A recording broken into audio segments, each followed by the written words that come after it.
Hello friend, Radhe Radhe. जय श्री कृष्णा। श्री शिवाय नमस्तुभ्यम। प्रिय भक्तों, भगवान भोलेनाथ का प्रिय महीना सावन चल रहा है और इस सावन के महीने में जो जितनी ज़्यादा श्रद्धा से पूजा करता है तो भगवान भोलेनाथ उसकी मनोकामना जरूर पूरी करते हैं। सावन के माह में भगवान भोलेनाथ को कांवर भी चढ़ाई जाती है। भक्त दूर दूर से भोलेनाथ पर कांवर चढ़ाने आते हैं। आज की कथा इसी कांवर यात्रा से जुड़ी हुई है। तो आइए शुरू करते हैं सावन मास में सुनी जाने वाली द्वितीय दिवस की कथा।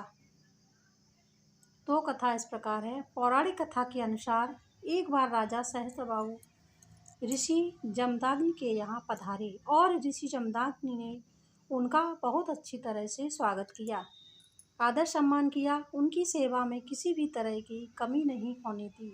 सहस्त्रबाहु ऋषि के आदर सम्मान से बहुत प्रसन्न हुआ, लेकिन राजा की समझ में नहीं आ रहा था कि एक साधारण से ऋषि उनकी आवभगत इतने अच्छे से कैसे कर पा रहे हैं। राजा के साथ साथ इतनी सारी सेना का प्रबंध वो कैसे कर पाए, इस बात ने राजा को बड़ा बेचैन कर रखा।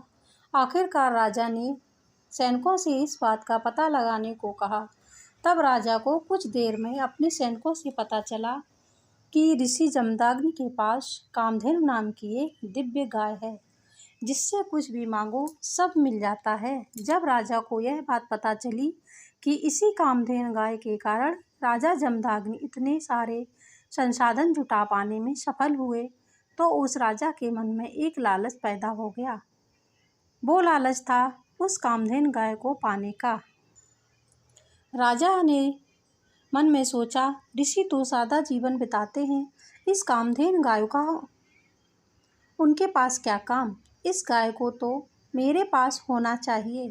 इस प्रकार राजा के मन में उस गाय को हासिल करने का लालच आ गया। तब राजा ने ऋषि से कामधेनु गाय मांगने का प्रयास किया।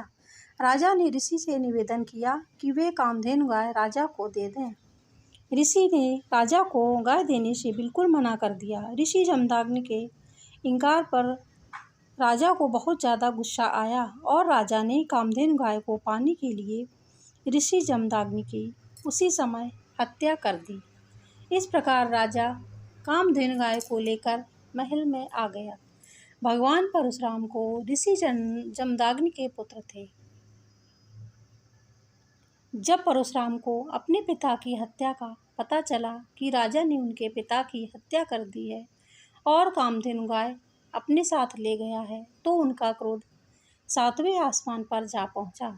उनके क्रोध का तो सबको पता है। वे क्रोधित होकर राजा सहस्त्रबाहु के महल में पहुंचे और राजा सहस्त्रबाहु की समस्त भुजाओं को काटकर उसकी हत्या कर दी। बाद में परशुराम ने अपनी तपस्या के प्रभाव से अपने पिता को पुनः जीवन दान दिया। जब ऋषि जमदग्नि को यह पता चला कि सहस्त्रबाहु ने राजा की हत्या कर दी है, तो हत्या का प्रायश्चित करने के लिए ऋषि ने परशुराम को भगवान शिव का जलाभिषेक करने को कहा।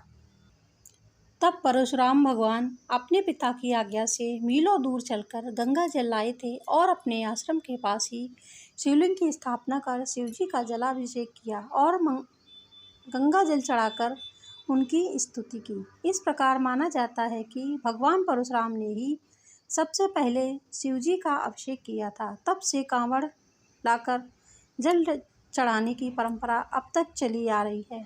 सावन के महीने में कांवड़ लाकर चढ़ाने का हमारे धर्म में कुछ अलग ही महत्व है। हिंदू धर्म में कुछ और भी पौराणिक मान्यताएं हैं। इनमें से एक मान्यता के अनुसार